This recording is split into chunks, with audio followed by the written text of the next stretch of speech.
hasta ahora el mundo ha reaccionado así y eso quiere decir que por ahí fuera hay inversión y hay proyectos. Y lógicamente pues hay que compararse con los mejores y si los demás están creciendo, nosotros no nos podemos quedar pensando que aquí en España y en Europa no hay trabajo. La realidad además es que en esos países también hay ingenierías, también hay servicios profesionales, también aprenden y si no hacemos algo no es que nosotros no vayamos fuera, es que ellos vendrán aquí a por lo poco que tengamos, ¿no? Bueno, pues otra vez como conclusión ante esta situación, ¿qué podemos hacer? Pues salir. Salir no necesariamente fuera, ahora veremos que hay varias opciones, pero evidentemente salir. Si seguimos haciendo lo mismo con productos de poco valor añadido y en un mercado que va a la baja y que en el que no te puedes diferenciar, pues poco futuro queda. Me parece que la conclusión es bastante clara. Y como habíamos visto ya en otra transparencia, pues las dos salidas más viables son esas. Entre medio quizá pueda haber alguna. De forma temporal tú puedes empezar a hacer lo que hacías aquí, aunque no tenga mucho valor añadido, en algún otro país que digamos esté un poco retrasado con respecto a España. Pues no sé, por poner un ejemplo, hacer un proyecto de parques eólicos no es excesivamente complicado.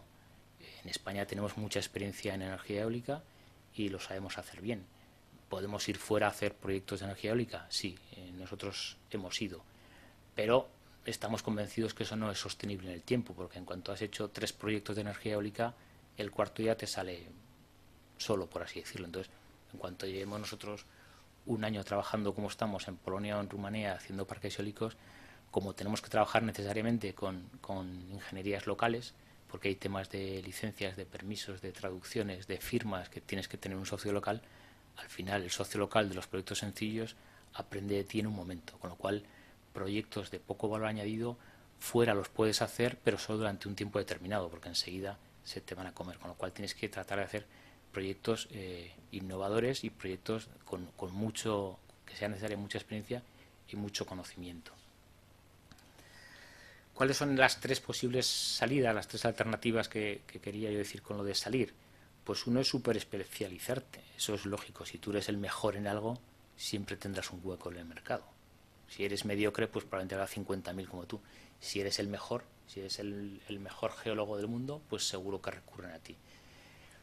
Hay que vender nuevos productos y servicios, es lo que ya hemos hablado, ¿no? No hay posibilidad, creo yo, de seguir haciendo exactamente lo mismo. Tenemos que inventar nuevos servicios. En esto los ingleses lo hacen muy bien.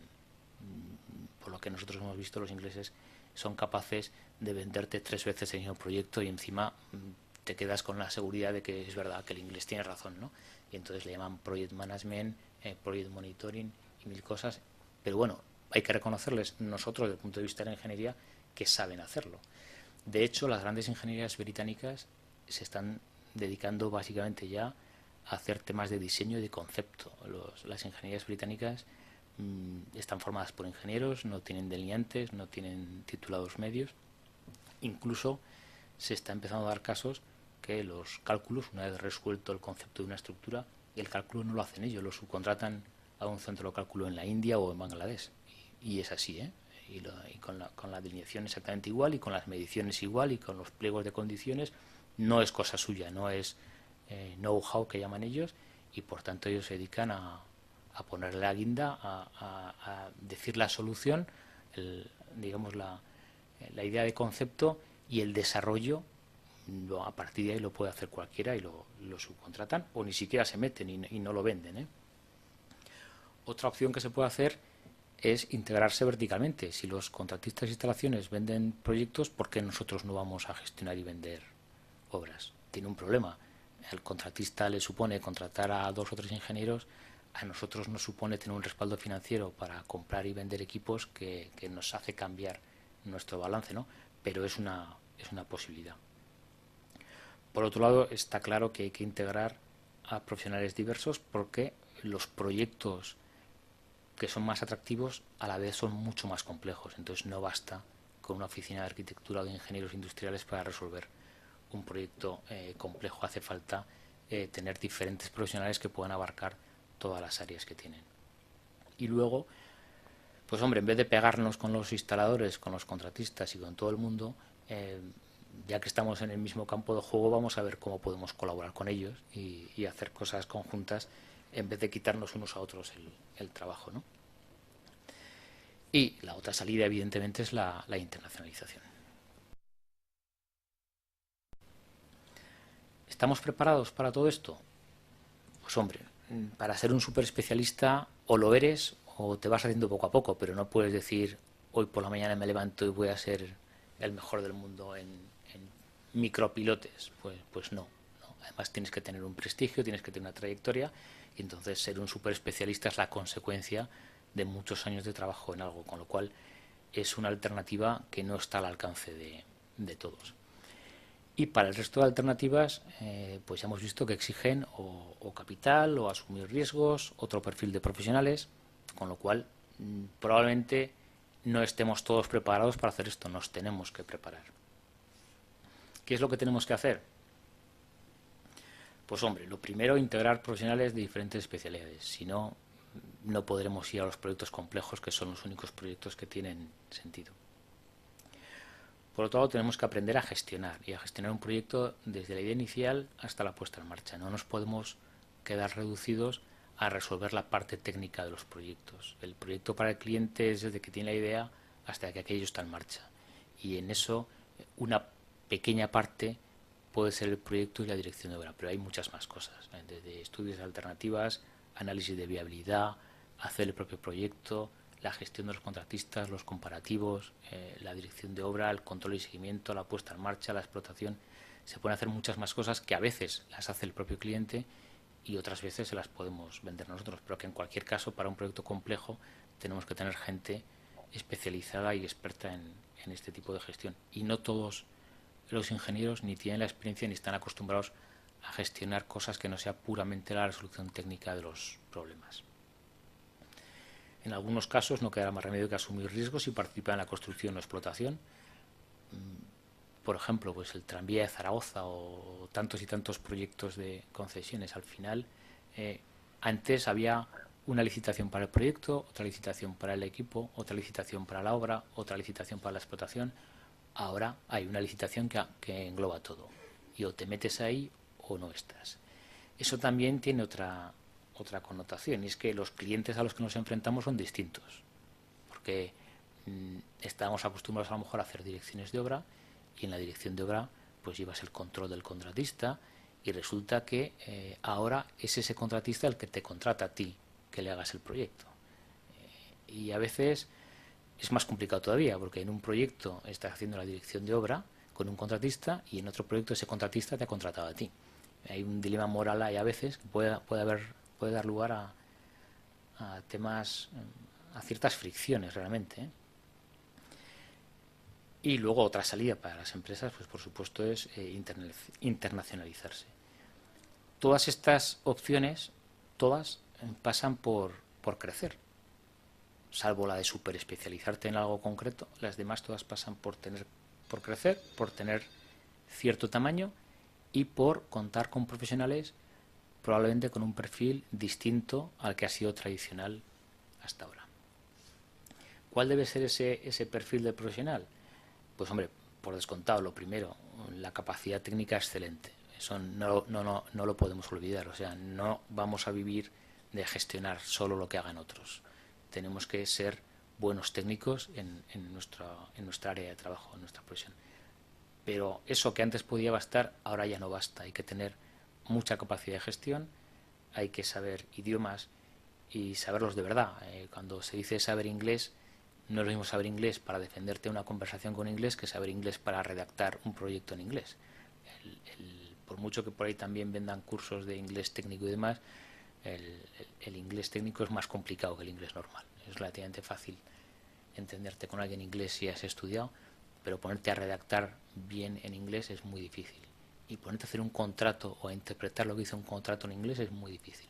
Si en español los abogados redactan contratos que te tienes que leer a veces 2 veces un párrafo para entenderlo, en inglés ocurre lo mismo. Con lo cual, el saber idiomas no es decir yo sé hablar inglés, sino yo soy capaz de redactar proyectos en inglés. Hay que tener mucha flexibilidad, pues por ejemplo por lo que decía antes, porque te vas a encontrar en una obra con un contratista y en otra ese contratista va a ser tu cliente. Tienes que saber cómo hacer las cosas. Movilidad, por supuesto, porque los proyectos están en todo el mundo. Eso no quiere decir que te tengas que ir a vivir a Corea. Si somos suficientemente diferentes de los demás, podremos trabajar desde aquí. Pero al final tienes que ir allí, tienes que ir a los sitios, y tienes que visitar a los clientes, y tienes que visitar los proyectos, las obras. No necesariamente implica que te traslades a vivir allí, pero que tienes que estar dispuesto a moverte por ahí. Tienes que ser capaz de integrar diferentes culturas, diferentes especialidades. No todos tenemos la misma visión a la hora de hacer un proyecto. Un caminero lo ve de una manera, un arquitecto lo ve de otra, un industrial lo ve de otra. Y bueno, pues en los proyectos tienes todos esos perfiles y los tienes que saber mover. Tienes que tener, por tanto, capacidad de relación y de gestión de equipos multidisciplinares, y también capacidad de gestión de clientes multidisciplinares, que cada vez son más complicados. Y a todo esto le añadimos pues los problemas que vienen derivados de la internacionalización, que no quiero ser yo negativo, pero lo que no quiero es que nadie piense que se puede salir por ahí directamente. El primer problema es los idiomas, como ya he mencionado. No es lo mismo saber inglés que saber redactar un proyecto en inglés. Luego está el tiempo de maduración de las ofertas. Aquí en España más o menos estamos acostumbrados a ciertos lapsos de tiempo entre que presentas una oferta y te adjudican. En el mundo internacional, sobre todo con los clientes públicos, eso cambia muchísimo. Hay meses y meses desde que presentas una primera expresión de interés en cualquier concurso hasta que te pueden acabar adjudicando. El periodo de maduración es enorme, con lo cual si uno quiere salir hoy, pues hasta dentro de año y medio, 2 años, no va a empezar a lo mejor a tener los primeros contratos fuera. No todos los servicios son exportables. Esto lo tenemos que tener también claro. Hay servicios que por su propio valor añadido van a ser mucho más baratos en el sitio donde estén que llevarlo tú. Hay veces que a un cliente español quiere que tú le acompañes a donde sea, ¿no? Pero realmente eso no es sostenible a largo plazo. A corto plazo puedes estar dando asistencia técnica o haciendo proyectos que no sean de mucho valor añadido fuera de España, pero al final lo lógico es que contraten a alguien de allí para hacerlos. Hay choques culturales, porque lo que para nosotros es de una manera, para los vietnamitas es de otra, y para los brasileños es de otra. Y no hace falta irse a Asia o Iberoamérica. Los ingleses, que son nuestra experiencia más reciente, nuestros propios compañeros ingleses, tienen una forma de trabajar y una forma de ver las cosas diferente de la nuestra. Y te acostumbras o surgen problemas. Hay problemas de homologación de profesionales, y esto viene al hilo de lo que decía que Pedro Montaner no ha podido venir. Aquí en España, ¿no?, decimos que somos ingenieros industriales y hasta ahora todo el mundo lo sabe lo que somos. Dentro de 20 años, con 500 grados de ingenieros, no lo sé, pero ahora todo el mundo sabe lo que es un ingeniero industrial en España. Fuera de España no es así. El ingeniero inglés es un título, el ingeniero francés es otro, el italiano otro, los venezolanos otros.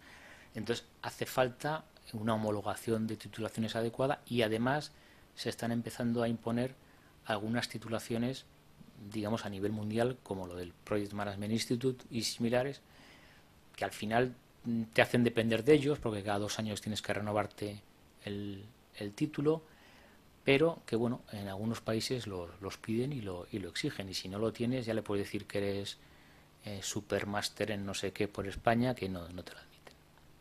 Entonces, cuidado con las titulaciones, cuidado con las titulitis. Lo que hay que hacer es tener títulos reconocidos y preocuparte por homologarlos con aquellos que fuera de España son aceptados. En todos los sitios hay legislación. Por muy subdesarrollado que pueda ser un país, en todos los sitios hay legislación, y además es diferente que la que hay aquí, seguro, y diferente de la del país de al lado. Entonces, conocer la legislación es un problema, y normalmente la única manera de conocer la legislación es trabajando con empresas locales, con lo cual, como se pone un poco más abajo, necesitas socios locales. Y cuando necesitas socios locales, pues siempre hay un pequeño riesgo de transmitir el conocimiento y que al final se acaben quedando ellos con el proyecto, pero hay que correr esos riesgos. La